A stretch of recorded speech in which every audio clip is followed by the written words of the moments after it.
Hi, I'm Bram, and if you've ever taken a cursory glance at my channel, you'll know that I quite like Star Trek.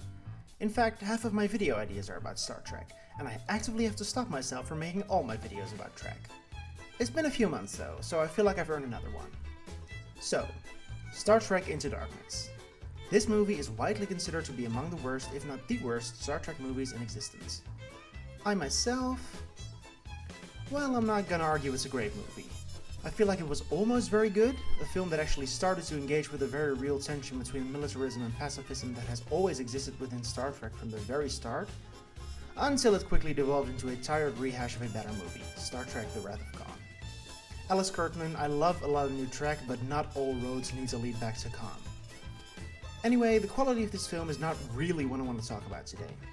Rather, I'd like to talk about a relatively under-discussed aspect of this film, which is that it's a barely disguised 9/11 truther movie.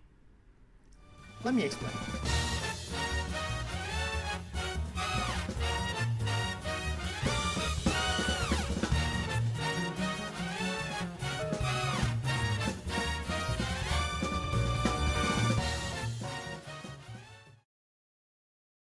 Let's start with a quick recap of Star Trek Into Darkness. The plot of this movie revolves around John Harrison, who definitely has a believable, normal name and is definitely not Khan from the original series. Near the start of the movie, John Harrison arranges a terrorist attack on the Section 31 installation in London. Section 31 in Star Trek is basically the extra secret service of the United Federation of Planets that does a lot of shady immoral shit on behalf of Starfleet and the Federation, although they do predate the founding of the Federation and are officially not supposed to exist, but it's implied that at least some of the top brass do know that they exist and kind of like having them around to do stuff that they can wash their hands of. It's kind of like a deep state, essentially, and their presence in Star Trek has always been kind of weird ever since they were introduced, but that's a topic for another video. Anyway, one of their facilities gets hit by John Harrison in a terrorist attack, and shortly thereafter, an emergency meeting is called, which is then also attacked by John Harrison, killing several senior officers, including Christopher Pike, surrogate father figure to one of our main characters, Captain Kirk. After this, John Harrison escapes to Kronos, the homeworld of the Klingons, traditionally the biggest enemy of the United Federation of Planets.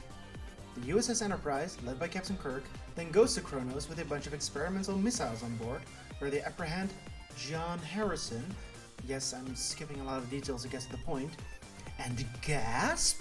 It turns out that John Harrison is actually Khan, an up until recently cryogenically frozen dictator from the late 20th, or maybe 21st century, who was the product of a eugenics program and basically superhuman as a result. To the more observant viewers, yes, that sure does seem to validate the claims of the eugenicists who Khan was created specifically to challenge, but let's not get into that right now. Also, no, Khan wasn't white in the original series, and no, this movie does not explain how these could be the same people.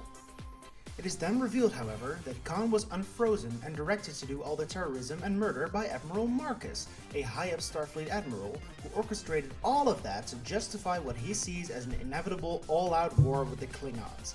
He and Khan team up to defeat Marcus. You see, Khan was actually coerced into all this because Marcus held the frozen bodies of Khan's fellow eugenicist experiments brethren in these experimental missiles? Then they defeat Marcus, and you might as well end the movie there because anything thematic is wrapped up then and there in favor of doing a last act, half-assed semi-remake of Star Trek II The Wrath of Khan that lacks any of the build-up or emotional underpinning of that movie. So, let's recap. This movie revolves around how Section 31, essentially the deep state, stages a terrorist attack on its own soil to justify an unnecessary war. You're probably starting to see the parallels, right?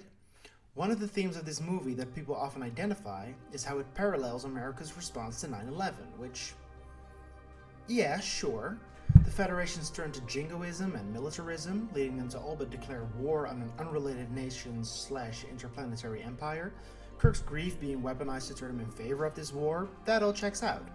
There's even some, admittedly skin deep, parallels to drone warfare in the film. It's just a shame, however, that it also ties into some unfortunate, harmful conspiracy theories. I don't think I need to explain the common 9/11 truther narrative, because if you even know one conspiracy theory, then you probably know about this one, but real quick. A surprising amount of people believe that the US government, most popularly then President George W. Bush, or the people directly behind him, orchestrated and or faked the terrorist attacks on the World Trade Center on September 11, 2001, so they could justify subsequently invading Iraq. Yeah. Now, you might be forgiven for thinking that this is all just a coincidence, so let me introduce you to Roberto Orci. Orci co-wrote the scripts for Star Trek 2009 and Star Trek Into Darkness, and started work on the script for Star Trek Beyond before eventually being replaced. He is also an actual 9/11 truther. In many deleted tweets, he's expressed what many interpreted as support of 9/11 trutherism. He's actually even implied in the comment section of TrekMovie.com that Osama bin Laden was framed for 9/11, something that veers pretty close to the patsy role that he places Khan in this movie.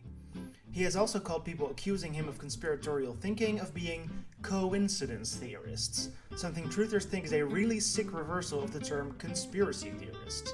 Yeah, I may see conspiracies everywhere, but you literally believe that coincidences happen. Devastating. To top it all off, this movie is actually dedicated to America's post-9/11 war veterans. So yeah, putting all of that together, I'm fairly certain that most of this was intentional. Regardless of intent, at least some actual 9/11 conspiracists have picked up on it. Which leads to a bigger question. Why does any of this matter? 9/11 conspiracy theories are, at this point, beyond parody.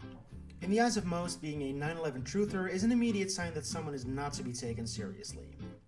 You could be forgiven for thinking that, beyond being insulting to the families and friends of the victims of the attacks, there's not much harm in these theories in 2023. You could be forgiven, but that doesn't mean you'd be right. Conspiratorial thinking tends to have a snowball effect.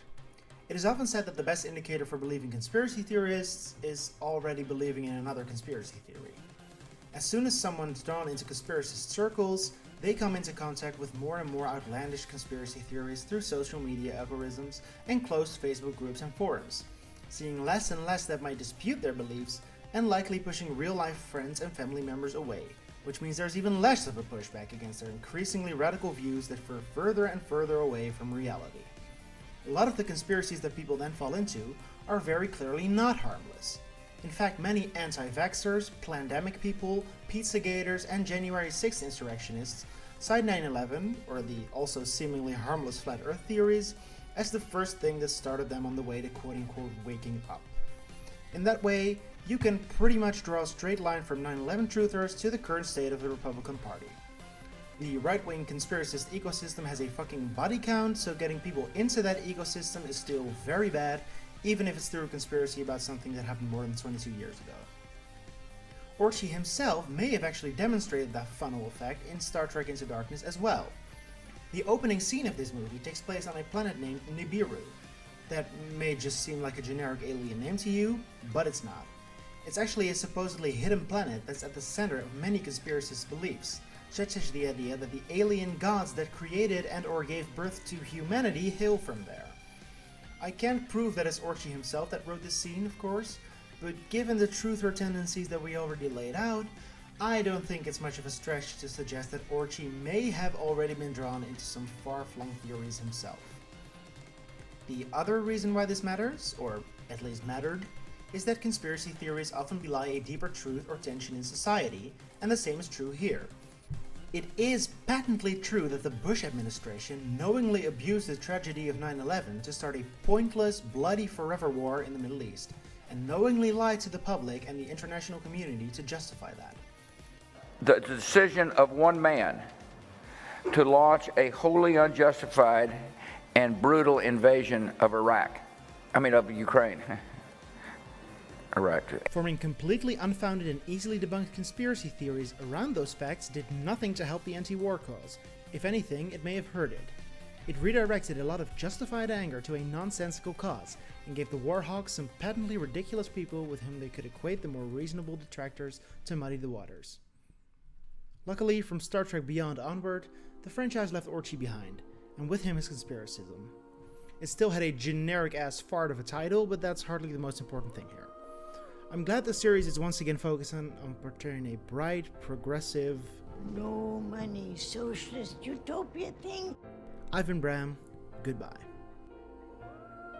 Thanks for watching, I guess. Live long, subscribe, comment, like, hit the bell, and prosper. I'm being flippant, but please do. It literally determines whether YouTube will show this video to anyone else, so much appreciated. Okay, bye.